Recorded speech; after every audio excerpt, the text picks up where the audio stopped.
देखिए कौन सा वेरिएंट किस कम्युनिटी में कैसा रिएक्ट करेगा, नोबडी नोज। जैसे कि आपने देखा पहले भी कोविड में बहुत सारे वेरिएंट थे जो बाहर के देशों में बड़े घातक रहे, पर हमारे यहाँ इतना फर्क नहीं पड़ा। तो ये वायरल म्यूटेशन के डिफरेंट डिफरेंट स्ट्रेन आते हैं।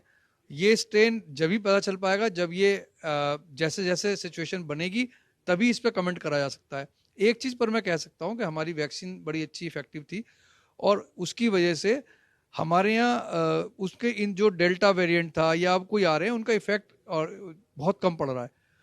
तो मैं फिर कहूँगा पैनिक होने की जरूरत नहीं है, केवल अप्रोप्रिएट कोविड बिहेवियर हम रखें। अगर किसी को इन्फेक्शन है तो वो पब्लिक मीटिंग्स में ना जाए, भीड़ भड़ाके में ना जाए, मास्क पहन के रहे और डिस्टेंसिंग बना के रखे। इन सब चीज़ों से हमारा अच्छे से मैनेज हुआ है, अभी भी मैनेज हो जाएगा। क्या पॉसिबिलिटी है, आपने बताया कि इन्फेक्शियस हो सकता है, क्या पॉसिबिलिटी है कि इसका आउटब्रेक भी हो? देखिए जो वायरल है वो तो इन्फेक्शियस ही है, वायरल तो इन्फेक्शियस ही है। तो इन्फेक्शियस तो है, इन्फेक्शन का मतलब ये है कि जब एक जने से दूसरे जने में पहुंचता है वो इन्फेक्शियस हो गया। इन्फेक्शियस है, पर कितना ये देखा गया है कि जितने म्यूटेशन होते हैं उसके बाद इन्फेक्शन यूजली वीक पड़ जाता है, बट इसके लिए कोई ठोस या रूल कोई नहीं है। तो मैंने कहा ये डिपेंड करता है कि जब इन्फेक्शन होगा किस तरह से आउटब्रेक होता है, उस पर डिपेंड करता है। देश अंतिम सवाल, देश ऑलरेडी दो वेव फेस कर चुका है, तीन वेव फेस कर चुका है। क्या आप मानते हैं कि भारत सरकार आने वाले अगर कोई आउटब्रेक होता है तो उसको टैकल करने के लिए तैयार है? देश ने तीनों आउटब्रेक सक्सेसफुली मैनेज करें, और जिसका कि WHO ने और पूरे वर्ल्ड ने माना है इस बात को। तो अगर उस चीज़ को मैनेज कर सकता है तो अब तो हम और भी ज़्यादा इक्विप्ड हो गए हैं। जब पहली बार 2020 में हम लोगों को कोविड फेस करना पड़ा था, तो हमारे पास इंफ्रास्ट्रक्चर की भी कमी थी और नॉलेज की भी कमी थी रिगार्डिंग कोविड।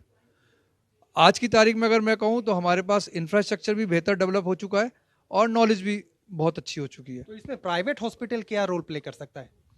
देखिए कोविड मैनेजमेंट में प्राइवेट ने सबसे ज़्यादा मैनेज करा था पहले भी, और गवर्नमेंट ने भी जितना कर सकते कर दिया, क्योंकि क्रिटिकल केयर मैनेजमेंट तो अगर आप मेट्रोज को छोड़ दें तो प्राइवेट में ही मैनेज हुआ था।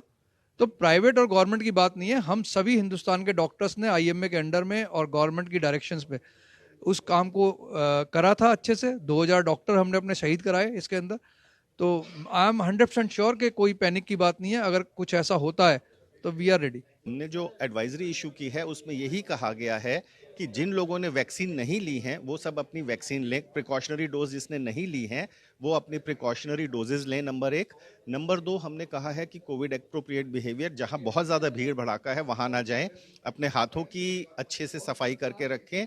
अपने जो जिन लोगों ने वैक्सीन लिया है, जिन लोगों की इम्यूनिटी कम है, डायबिटिक हैं, हाइपरटेंसिव हैं, या जिनकी इम्यूनिटी की कम और बीमारियां होती हैं, उनसे वो बच के रहें, वो लोग इस वायरस से बच के रहें। और बचने का तो एक ही तरीका है कि अगर घर में किसी को खांसी जुकाम बुखार है, अगर उनका कोविड टेस्ट कराया जाए और अगर वो नेगेटिव है तो कोई प्रॉब्लम नहीं है। दूसरा, इन्फ्लुएंजा बहुत ज़्यादा है, जिसका H3N1 जो इन्फ्लुएंजा वायरस है इस वक्त वो ज़्यादा है, और कोविड कम है इंडिया में।